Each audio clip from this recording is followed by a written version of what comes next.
দিনের মাথা যারা বলাবে আব্বা মা এদিন বাচ্চা মানা যদি মোহাম্মদের সহিত একবার হাত বোলাতে পারে আমি রাসূলুল্লাহ জানিয়ে দিলাম এদিন বাচ্চা মাথায় যতটা চুল থাকবে একটা একটা চুলের বিনিময় আমার আল্লাহ একটা একটা নেকি ওই বান্দার নামায় আমলে দান করে আর বলো সুবহানাল্লাহ।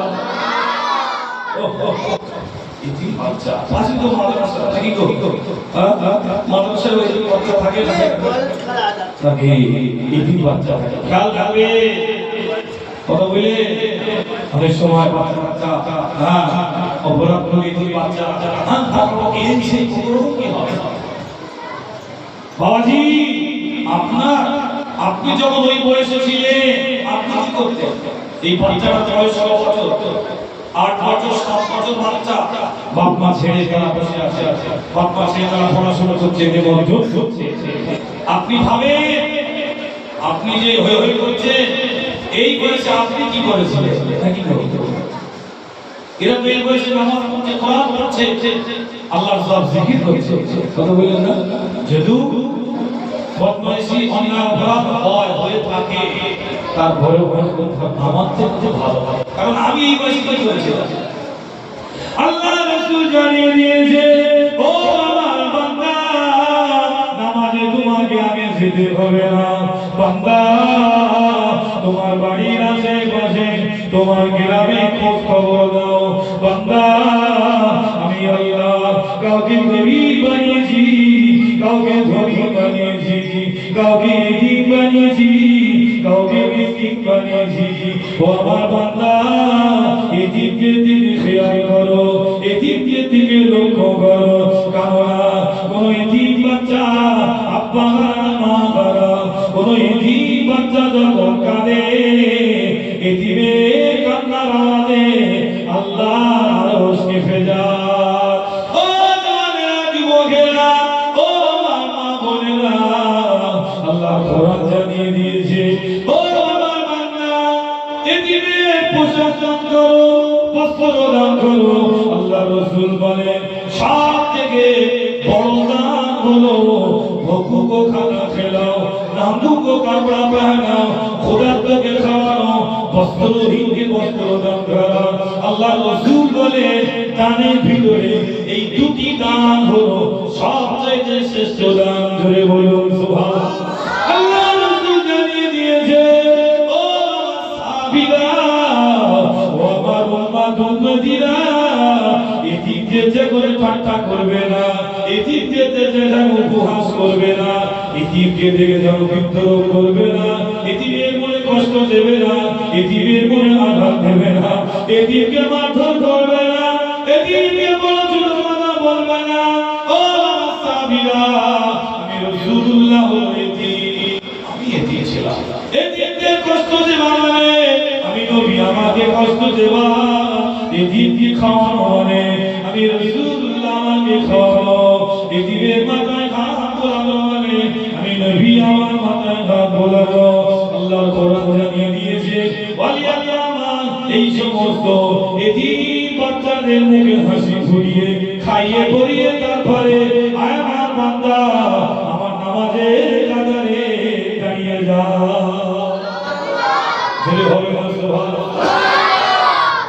আল্লাহ পাক পরে অপরাধ বলে ওয়ালিয়াল্লামা ওয়াল মাসাকিন পঞ্চম নম্বরে আল্লাহ জানিয়ে দিয়েছে যারা গরীব ওয়াল মাসাকিন যারা গরীব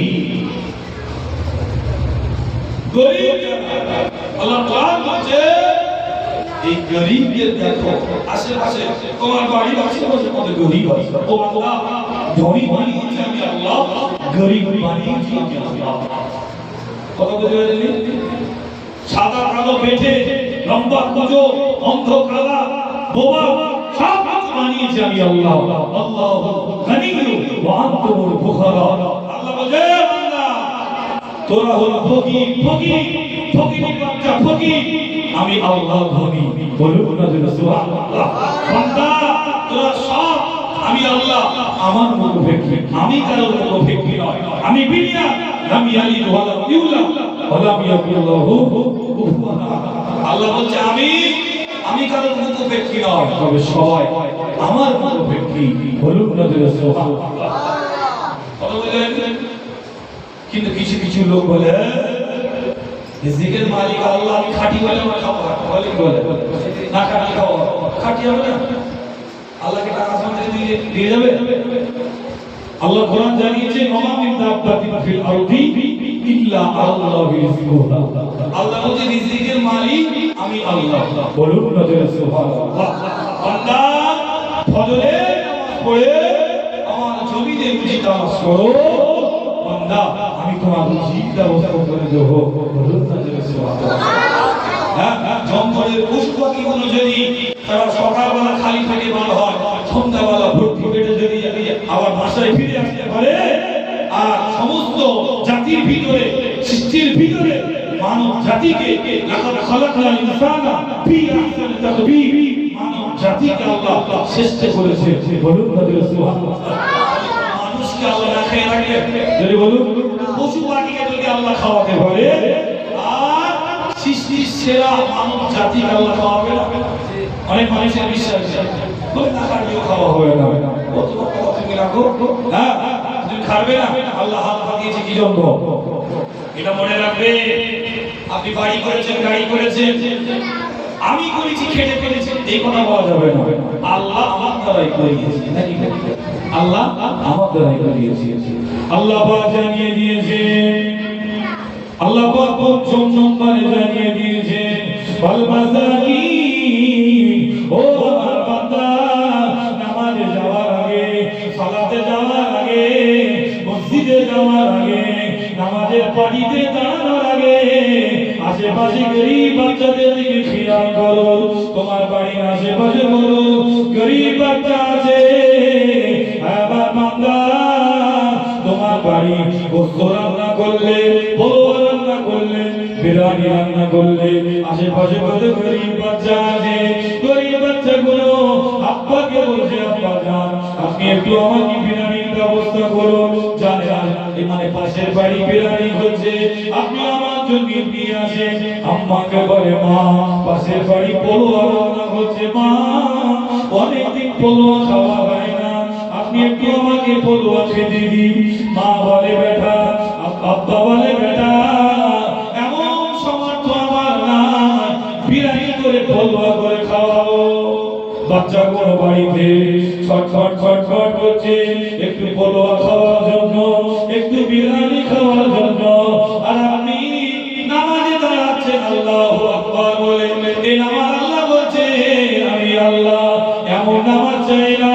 ও বান্দা শুনে রাখো, নামাজে দাঁড়ানোর আগে গরীব বাচ্চার ক্ষুধার্ত আছে, গরীব বাচ্চার অনাহারে আছে, আশেপাশে গরীব বাচ্চাদের খাইয়ে, গরীব বাচ্চাদের মুখে হাসি ফুটিয়ে বান্দা তারপরে আমি আল্লাহ আমার নামাজের কাতারে দাঁড়িয়ে যা হবে। নারে তাকবীর, মাশাআল্লাহ মাশাআল্লাহ। আল্লাহ বলে বান্দা নামাজ পড়ছো, আশেপাশে দেখো কত গরীব বাচ্চা, হ্যাঁ অনেকে ফিরিতি মাল আছে, ফল ফল ফিরিতি আছে, সব পচে যাচ্ছে, পচে যাচ্ছে, কিন্তু গরীব বাচ্চাদের দেয় আছে না, নষ্ট হচ্ছে কত মাল।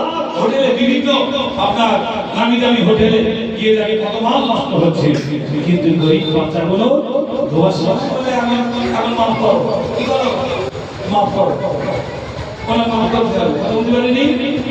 হ্যাঁ আল্লাহ পাক ইচ্ছা করলে তোমাকে মুহূর্তের ভিতরে তোমাকে গরীব বানাতে পারে। এমন লোক আল্লাহ না করো, এমন লোক হয়তো হবে তুমি যত টাকা আছে জমি জায়গা সব বিক্রি করে দিয়ে দিলে, কিন্তু লোক পারলো না, গরীব গরীব থেকে গেলে, ধনী থেকে কি হলে গরীব। তাই আল্লাহ পাক এই কয়েকটা বিষয় আমি বললাম, তাহলে আপনি খাওয়া খেতে দিন, অসুবিধা না। এই কয়েকটা বিষয় আল্লাহ বলে আগে কমপ্লিট করো, একজন মানুষের মতো মানুষ হও, একজন মানুষের মতো মানুষ হও, তারপরে আমি আল্লাহ আমার নামাজের কাতারে দাঁড়াও বলুন না যদি সুবহানাল্লাহ। আল্লাহ পাক তারপরে জানিয়েছে ওয়াকুলু লিন-নাসি হুসনা ওয়াকুলু লিন-নাসি হুসনা।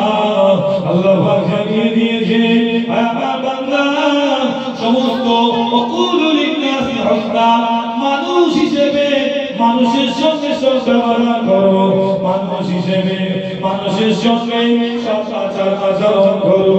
আমার বান্দা মানুষ হিসেবে মানুষকে সম্মান ইজ্জত করো, মানুষ হিসেবে মানুষকে ভালোবাসো।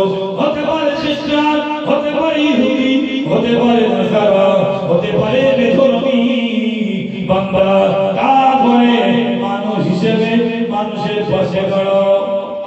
মানুষের কি করো? মানুষের পাশে দাঁড়াও।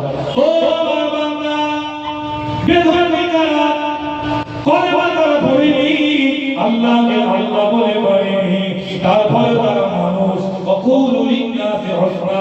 ও আমার বান্দা, যে ধর্মের হোক, যে বর্ণের হোক, যে শ্রেণীর হোক বান্দা, পেটে হোক কালো হোক, সাদা হোক আর লম্বা হোক, মোটা হোক আর বোবা হোক, বন্ধ হোক, যেমন হোক না কেন বান্দা, যে শ্রেণীর হোক না কেন, যে ধর্মের হোক না কেন, যে বর্ণের হোক না কেন, আমার বান্দা মানুষ হিসেবে মানুষের সঙ্গে সুন্দর ব্যবহার করো, মানুষ হিসেবে মানুষের সঙ্গে সুন্দর আচার আচরণ করো বান্দা। তারপরে আমি আল্লাহ আমার নামাজের কাতারে এসে দাঁড়িয়ে যাও। আর বলুন সুবহানাল্লাহ। আপনি মুসলমান বলে আপনার বাড়ির পাশে আছে বেধর্মী, একজন হিন্দু ভাই, একজন ইহুদি নাসারা খ্রিস্টান আছে, তারা ক্ষুধার্ত, তারা অসহায়, তারা দরিদ্র বস্ত্রহীন। আপনি ভাবছেন আমি মুসলমান, ওদের দোয়া করব না। আল্লাহ পাক বলেন কুলু লিন-নাসি হুসনা, এখানে কেবলমাত্র মানুষের কথা বলা হয়েছে। যে ধর্মের হোক, যে বর্ণের হোক, যে শ্রেণীর হোক, যেমনই হোক না কেন, আল্লাহ বলেন তার পাশে গিয়ে দাঁড়াও। কথা বুঝতে পারেননি? হ্যাঁ, এতটুকু কথা আল্লাহ বললে একজন মানুষের মতো মানুষ হও। ওয়াকিমুস সালাত, তারপরে আমি আল্লাহ আমার নামাজের কাতারে দাঁড়াও বলুন না যদি সুবহানাল্লাহ। যে এই কয়েকটি বিষয় যারা আমরা নামাজি, আমাদের ভিতরে সবগুলো গুণ আছে। কথা বুঝতে পারেননি? আছে। শরিয়াত দিয়ে কাজ চালালে কারো এতটা, কারো এতটা, কারো এতটা। বুঝতে পারেননি? আমার প্রিয় ভাইরা, আল্লাহ আল্লাহ বলে কথা বলে এই সমস্ত জিনিসগুলো করতে হবে। তারপরে কাতারে দাঁড়াও। আল্লাহ পাক আল্লাহ তাআলা বান্দাকে জানিয়ে দিয়েছে আমার বান্দা আমি আল্লাহ আমার ইবাদত